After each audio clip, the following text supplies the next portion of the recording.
Going to clear up protein misconceptions because a lot of people in our society don't think protein's applicable to them, or it's going to lead to unnecessary weight or fat gain. So let me explain. That rhymed.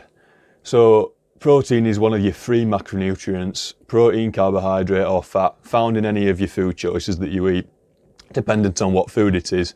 But protein is actually the least calorific macronutrient compared to carbohydrates and fat. There's no magical or different that happens within your body when you consume a protein powder as opposed to actual food. Now I'm going to clear up where you might have got a bit confused. There's different types of protein powders out on the market. Some protein powders are more complementary to weight gain and fat gain. Some are more complementary to actual fat loss, just lean body shape. That's typically whey isolate, basically a protein blend that's made up mainly of just protein, barely any carbohydrate, barely any fat. But the actual weight gain, say bulk kind of protein powder, is made up of protein, but it's also got a ratio of carbohydrate and fat. So protein, carb and fat all contain calories. Obviously, if protein powder's got quite a bit of each one, it's going to contain more calories.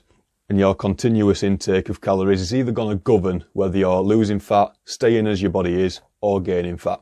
It's never inherently protein, carbohydrate or fat. No actual nutrient is to blame. It is the calorie consumption, that paired with the energy that you expend in a day to try and balance the calorie intake against what you're expending. That is where fat is going to either store or you're going to lose fat.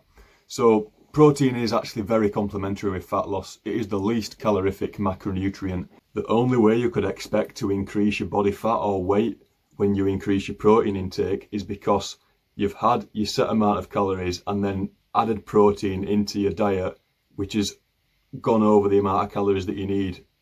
Whereas if you incorporate protein into your ratio of food and stay within your calorie limit day in, day out, it will complement fat loss. So provided you stay within your controlled calorie intake with a better ratio of protein in the calories you consume, with carbs and fats, obviously you want to live a life, you're complementing fat loss. A sufficient daily protein intake will complement your basal metabolic rate. This helps us efficiently use calories even at rest. So how do you impact your basal metabolic rate? It's through lean muscle tissue.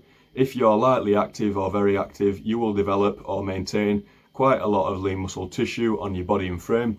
So when you consume protein, it helps maintain it, it helps repair and replenish your muscle tissue, and that way you will be very effective at using calories at rest.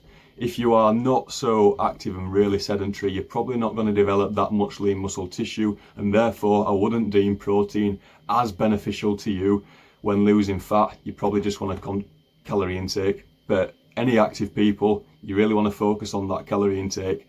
And then the second best thing is ensuring you're getting sufficient protein to complement your body's basal metabolic rate and your muscle tissue that you're developing. Obviously, it helps with recovery and many other things in life. So make sure protein is sufficient. A great starting point is just to look at the ratio of calories you're consuming, how much is made up of protein, how many calories are made up of carbs, and how many calories are made up of fat in your daily calorie intake. And then it's looking to make some little increases which are manageable and realistic in order to increase your protein intake and just have a suitable intake for the benefits that I've mentioned in this video. So no, protein cannot make you fat, especially cannot just lead to belly fat directly, not at all. And even if you're lightly active, put your hand on your quad and your hamstring. When you walk, you will feel muscles contracting. It's light, but protein is also necessary, I believe, for lightly active people.